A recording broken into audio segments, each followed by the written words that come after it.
Hello guys, welcome back to my channel once again. In today's video I'll be talking about the charity work visa, otherwise known as temporal work visa or tier 5 work visa. I know that some of you must have heard about this visa route, okay, but I'll be discussing about it in details in this video. I'll be talking about the overview, the eligibility, the costs, and what you can do and what you cannot do while on this visa, and then I will share my opinions and tell you people that are currently sponsoring people on this visa route. Okay, if this really sounds like what you're interested in watching, then why not stick around and watch till the end. Hello guys, welcome back to my channel once again. In case you're seeing my face for the very first time or coming across my channel for the very first time, my name is Muoneme. I live and work in the UK as a nurse, and on this channel I share information about UK lifestyle, nursing gist, and every other good thing you would like to know, and you will definitely love my content. Okay, so please consider subscribing to my channel and don't forget to turn on that notification bell so you get to see all my videos. To all my returning subscribers, thank you so much for always sticking around with me. Thank you so much, and I really appreciate. Okay, so let's jump straight into this video. Today's video is all about charity work visa, okay? And as the name entails, charity work visa is an unpaid voluntary work for charity. Okay, so if you're considering this visa route, you need to know that you will not be paid on this visa route. You're coming to work on a charity basis. You are not coming to work to receive any payments. So if you're considering it, it might be because you're not comfortable where you are, or you really have the passion to give out to the public. You really want to do something for people because you're not going to work to receive pay. Okay, and also for you to apply, you need to meet some eligibility requirements, which I'll be telling you shortly. Eligibility, number one, is that you need to get COS, certificate of sponsorship, from a sponsor. At the end of this video, I'll be telling us companies that are giving sponsorship to people. Okay, you also need to have enough money to support yourself whilst in the UK because you are not being paid for this job, and you will need at least £1,270 as a proof of fund, unless you are an exempt.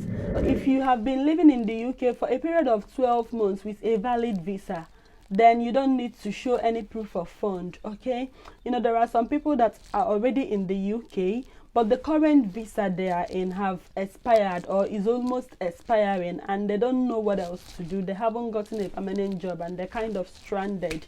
So for this kind of people, you can switch onto this visa route, okay? And of course, you need to be up to 18 years before you apply. Another thing good on this visa route is that you can bring your dependents on it. So if you have a partner and children, you can bring them on this visa route. But you need to know that you will pay for their application fee, their health surcharge, and they will also show their proof of fund, and this leads to the cost of this visa route. So for each person applying for this charity work visa, will need to pay application fee of £259 each person.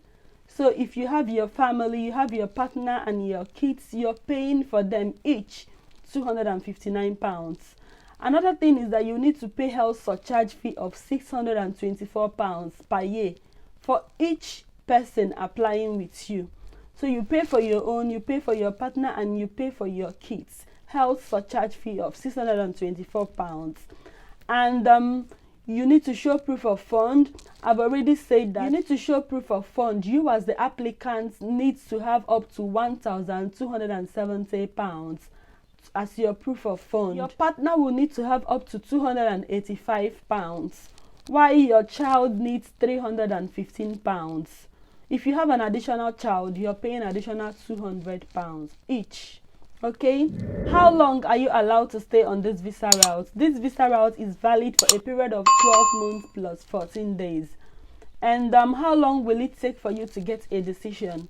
You usually get a decision after going for your biometrics and submitting your documents. It takes 3 weeks for those outside the UK and 8 weeks for those inside the UK.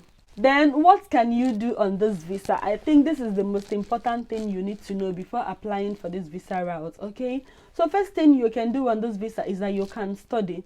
Although there are some courses that will require you to get ATCS certificate, Advanced Technology Approval Scheme certificate, before you can enroll. Another thing you are allowed to do on this visa is that you can work for your sponsor in the job described in your COS. So assuming your COS, the kind of job that you were being sponsored on is to take care of those with learning disability, work around health. Then when you come to the UK, you're only doing a job based on that field, based on that job written in the COS. You're not leaving it to do another kind of job that you so desire, okay? Then another thing that you can do is that you can do a second job in the same sector at the same level as your main job for up to 20 hours per week. So assuming you're working under health and in your contracted hours it states 37.5 hours. That 37.5 hours you're not receiving pay, but you can pick extra 20 hours, and although it's not explicitly stated, but I feel that you will get paid for the additional 20 hours you're picking in the same job you were employed to do charity. Okay, this is my opinion, although some people have different opinion as regards to this because it was not stated out clearly, but this is my opinion. Because thinking about that, like while I was on my maternity leave, the rule is that you don't work while on maternity leave because you are being paid, okay? But you're only allowed to work for 10 days. It's called keeping in touch days. And for that 10 days, your employer will pay you. It was not explicitly stated if you will be paid or not, but eventually you will be paid because you're picking up extra. You decided to do the extra 10 days. So I feel this is the same thing that is applicable here. If you're picking extra 20 hours in the same job that you came to do, that you'll be paid for it, okay? Another thing that you can do is that you can do a job on the skilled worker shortage occupation list for up to 20 hours per week. So it means you're allowed to pick extra 20 hours of work from shortage occupation work, okay? Now I don't know if you will be paid for this one because remember you came here on a charity basis. I don't know if it feels like if you're picking any work outside the main one you came in here to do, that it will still be on charity basis because you came here on a charity work visa. So many people have different opinion as regards to this, and I would like to see your opinion in the comment section.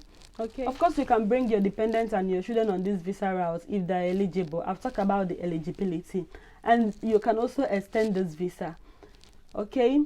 So good thing is that you can extend this visa actually, although it's just for a period of 12 months because it's a temporary work visa, but it can be extended, meaning that if your employer is happy with you, they can renew it for you and provide COS again at the end of the visa. Okay? And what are the things that you cannot do? You cannot receive any payment for work. So you cannot say, let me go and enter agency and do work and get more money. You're not allowed to receive any payment for work. So that is why I say that if you're picking extra 20 hours in a shortage occupation list, I feel that you're still doing it for charity. But if you're picking that 20 hours in the same job that you were employed, okay, you're just picking extra hours, extra 20 hours in the same job that you're employed, that you'll be paid for it. Anyway, this is my opinion. I would like to know your opinion in the comment section as well. Then you cannot take a permanent job. You cannot say, hey, let me come to UK on this visa route and maybe I will switch over to a permanent job. I'll find a job and I will leave them. You cannot get a permanent job. As immediately your employer sees that you came to the UK on a charity work visa, you will not get a permanent job. So you need to know this before applying, okay? And of course, you cannot get public funds. You are not a citizen, so you cannot get public funds, okay? If you bring your partner on this visa route, your partner can find a job and work independently without any of those things binding him or her, okay? And your partner can also find a permanent job because your partner is not the main applicant. So assuming you were contracted to work for 36 hours, which is 3 times in a day, you're working 12 hours every day, you can pick up extra 20 hours and get paid for that one. And your partner can work as long as he or she wants. By that way, you guys will be making savings, okay? And another thing good is that most of the companies recruiting people or sponsoring people on this visa route, they provide accommodation, they provide free meals, and all the basic things like paying the bills as well, which is also something good. That way you don't have to worry about the bills, okay? You're not paying for your rent, you're just concentrating on making money. So this visa route is advisable if you're coming with your partner. That is my opinion, because if it's only you and you're coming to do charity, I mean, working only 20 hours, the extra 20 hours will not give you much money. I know that most people travel abroad or you relocate from where you are because you want to make ends meet and not just on a charity basis. So it will be best if you're coming alongside with a partner. Okay, guys, I would really like to know your opinion on this. Do you think that this visa route worth considering? Do you think that it's expensive or not?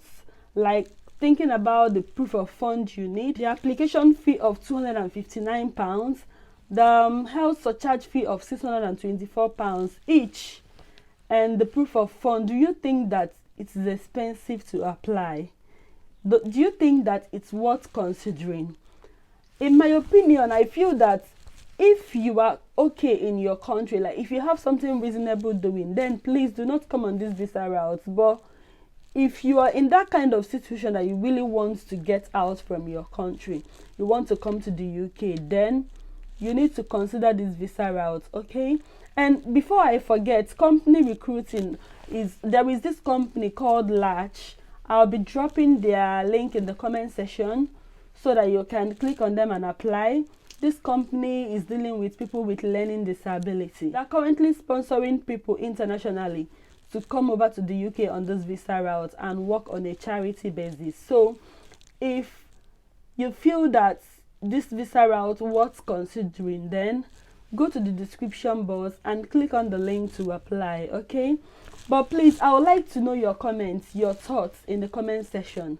Okay, and if you find this video very interesting, then please don't forget to give me a thumbs up, like this video, share to people that might want to see this visa route, and of course comment in the comment section. Okay, we've actually come to the end of this video, and thank you for watching. Thank you for sticking around with me till the end. If you've not subscribed up to this point, please hit that subscribe button, and I will see you guys in my next video. For now, you take care.